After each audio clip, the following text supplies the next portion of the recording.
That's Nick. And that's Joseph. And today we're here to talk about Rebecca, the latest film directed by Ben Wheatley, which Netflix will be giving a theatrical window as of October 16, 2020, and then it will be available to stream on the service October 21st, 2020. Of course, this is a remake of the Daphne du Maurier novel. It's a 1938 novel that Alfre Hitchcock famously made in 1940, which won Best Picture. So there are big shoes to fill. I'm not familiar with the source material or the Hitchcock film.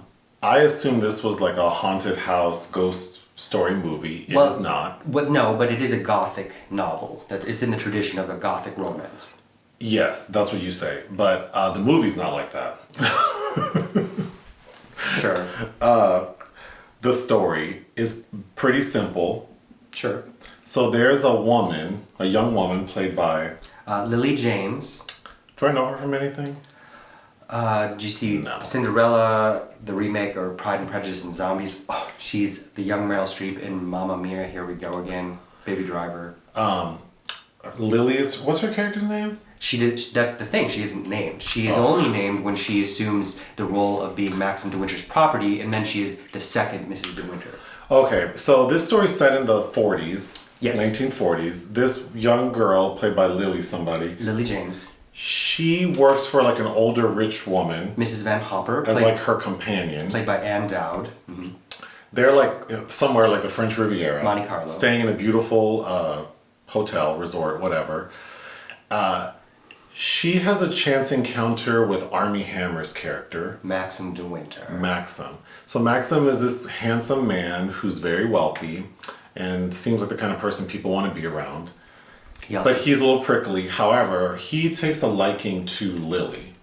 Yeah. Because she tries to like con her way into being next to him but embarrasses herself. He kind of takes pity on her, and then through like a montage of like, because we see them kind of interact like 3 times for lunch, and then there are like a bunch of letters they write each other. It sort of demonstrates that they've like developed a love for one another. Yeah, very Joseph Losey go-between. But her boss, the old lady, tells her one day like, "Oh, bitch, we're moving to New York. So pack up." Well, she became ill, so that also allowed them to flourish, because she has no idea what this girl is doing, hobnobbing with De Winter. And then she suddenly recovers and is like, "Oh, we gotta go." Right. Tired of Europe. But of course, Lily girl doesn't want to move because she's fallen in love with Armie Hammer. Mm-hmm.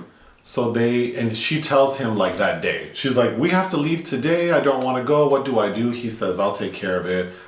Well, I'm going to say we're getting married and we're going to go back to my estate in London somewhere, or the UK somewhere." Manderley.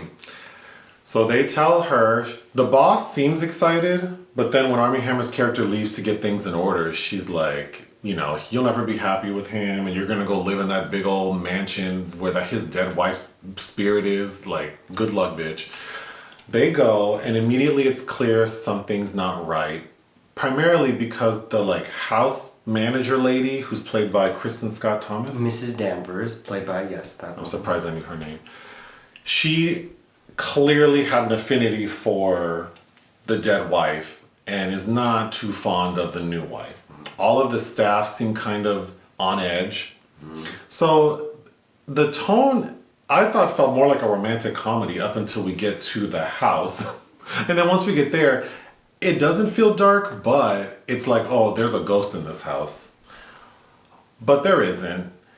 What happens is, she's trying to warm up to the staff and also get along with her husband, who's kind of prickly. She ends up finding out that the wife died by drowning. Mm-hmm. She has sort of a confrontation with Kristin Scott Thomas's character because there's the East Wing, West Wing, and they put her in the East Wing because the dead wife used to have the West Wing. Lily's character rolls up into the dead wife's bedroom one day and sees that the housemaid, Kristin Scott Thomas, has kept this room up. Mm-hmm. She cleans it, makes it up. She's not happy. They have an exchange, and Lily tries to fire her. But then Kristin Scott Thomas's character sort of tells her some sob story about how a woman like her can't blah, blah, blah, blah. A woman of her age, she'll be screwed, yeah. So she plays her and is able to keep her job. So now they're playing nice. Lily's character decides that she wants to step into her role as Mrs. Maxim whatever. So she decides she's going to throw a grand ball in the tradition of the dead wife. Of Rebecca, yes.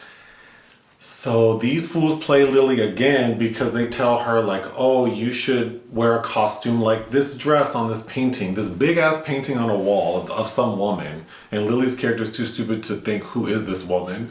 So she has a costume made identical to this woman in the painting. Then she has her hair done like the woman in the painting, still not thinking, who is this woman? So on the night of her ball, when she makes her entrance, of course, Armie Hammer's character is like, what are you doing? Like, change your clothes. You need to get out of here and change your clothes. Why are you dressed like my dead wife?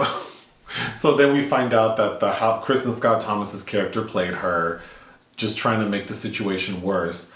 Because clearly, it's not explicit in the movie, but you said in the book, it's obvious that the house manager lady is probably a lesbian and who was in love with Rebecca. And it's especially clear in Hitchcock's version because she has, Mrs. Danvers has an affinity for fabrics, which they do touch on when she grabs her glove in the beginning. But the scene, when we enter Rebecca's bedroom, that is a very famous scene and it is dripping with eroticism thanks to Judith Danvers. I said this was simple, but it's taking too long. So she finds out, Armie Hammer tells Lily, I actually killed my wife. I was sick of this bitch. I hated her like I killed her. Everyone thinks she drowned, but I killed her. There's a trial. We should also mention that Mrs. Danvers tries to drive the second Mrs. De Winter to throw herself onto the cobblestones, and as that's happening, they find the scuttled boat, and that is what generates the trial because Rebecca's body had been identified by Maxim De Winter, but that's not her body. Her boat is finally exhumed from the sea, and that is why there's a trial because an inquest because it seems she could have died under suspicious circumstances. So the only interesting part of the story to me is when Lily Girl finds out that her husband killed his ex-wife. So then we're thinking, well, how is she going to handle this? Well, she decides to protect him. So she goes and tries to find information to like get him off the hook. So she finds out that the dead wife Rebecca was visiting some doctor far away. In London, everyone assumed she was pregnant, but she wasn't. She had late-stage cancer. So she was seeing an oncologist. So then they kind of play that to like, well, she knew she was going to die. She didn't want to suffer. She killed herself. So he gets off. And then in the film, well, Kristin Scott Thomas's character sets the house on fire. Mm-hmm. And it is so random and sudden. Like all of a sudden you see her throw like a light and then this mansion's on fire. Well, and then she has the line like, if you guys can't have it because we can't have it. Rebecca and I, yeah. And then she kills herself. Yes. Kristin Scott Thomas. And then Lily and Armie Hammer, we see them like in some nice little apartment smoking cigarettes in love. The end. So that wasn't so simple. No, and then we also even forgot to mention that Rebecca had been shupping a lot of men, including her cousin, Jack Favell, played by Sam Riley. Which sounds interesting, but it wasn't. No, it is a fantastic novel, and Hitchcock's film, was a technical achievement at the time as well, and also really hits on that gothic tone, that black and white, brooding. This is a story that is about the presence of an absence. Like she is haunting them, whether or not there's an actual ghost. And, yes. And that is what, like even the fucking animals are, devoted to their dead mistress, which, Hitchcock does get that tone right. I'm sure, but not in this movie we're talking about. Well, I'm going to go through my notes really quickly.